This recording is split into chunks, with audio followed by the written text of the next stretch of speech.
আসসালামু আলাইকুম। আজকে আপনাদের বানিয়ে দেখাবো এই গরমে ঠান্ডা ঠান্ডা কফি মিল্ক পুডিং, কলিজা ঠান্ডা করার মতন ডেজার্ট। আমি একটি কড়াইতে 1 কাপ পরিমাণ পানি, কফি প্যাকেট 1 প্যাকেট পুরোটা দিয়ে দিব। আমি চুলাটা অন করি নাই, চুলাটা অফ আছে। আগার আগার পাউডার 1 টেবিল চামচ, 2 টেবিল চামচ চিনি। মিষ্টিটা আপনাদের ব্যালেন্স অনুযায়ী দিবেন। আমি এখন এটাকে চুলাটা অন করে ভালো করে জাল দিয়ে নিব।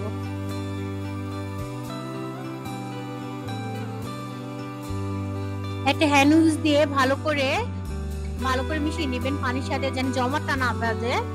চেষ্টা করবেন চুলাটা অফ অনুযায়ী মিক্স করে নেওয়ার।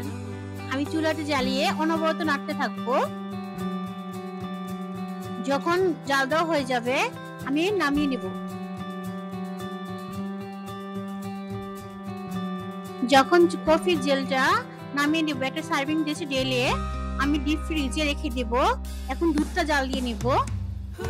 দুধটা জাল দেওয়ার জন্য আমি প্রথম থেকে দুধটা ভালো করে ঘন করে নিয়েছি। এখন আবার জাল দেওয়ার জন্য চুলাটা জ্বালাই নেই, চুলাটা অফ আছে। দুধটা ঠান্ডা করে আমি এখন গুঁড়া দুধ দিয়ে দিব 4 টেবিল চামচ। চিনি দিয়ে দিব 4 টেবিল চামচ। মিষ্টি আপনাদের ব্যালেন্স অনুযায়ী দিবেন। আগার আগার পাউডার দিয়ে দিব 1.5 টেবিল চামচ। কফি পাউডার দিয়ে দিব 1 টেবিল চামচ। সবকিছু একসাথে ভালো করে দিয়ে অনবরত নাড়তে থাকবো। এখন চুলাটা অন করে দিব। যদি ভিডিওটা ভালো লাগে লাইক, কমেন্ট, সাবস্ক্রাইব করবেন, পুরো ভিডিওটা দেখবেন। এখন আমি দুধটা ভালো করে জাল দিয়ে নিব।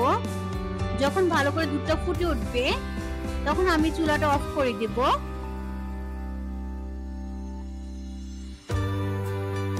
এখন আমি ফ্রিজ থেকে পুডিং ক্যারামেলটা বের করে নেব, কিউব কিউব করে কেটে নেব। দেখুন আমার ডেজার্টটা কিভাবে জমে গেছে, জমাট বেঁধে গেছে। এরকম জমাট বাঁধলে একটা ছুরির মাধ্যমে আমি আমার পছন্দ মতন সাইজ করে নিলাম। আমি কিউব করে কেটে নিলাম। এখন দুধটা দিয়ে দিব। আমি এটার সাথে একটু ড্রাগন ফল দিব। মুখে কামড় দিলে ড্রাগন ফলের ফ্লেভার আসবে।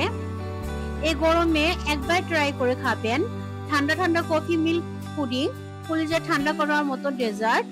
পুরো ভিডিওটি দেখার জন্য ধন্যবাদ। আসসালামু আলাইকুম।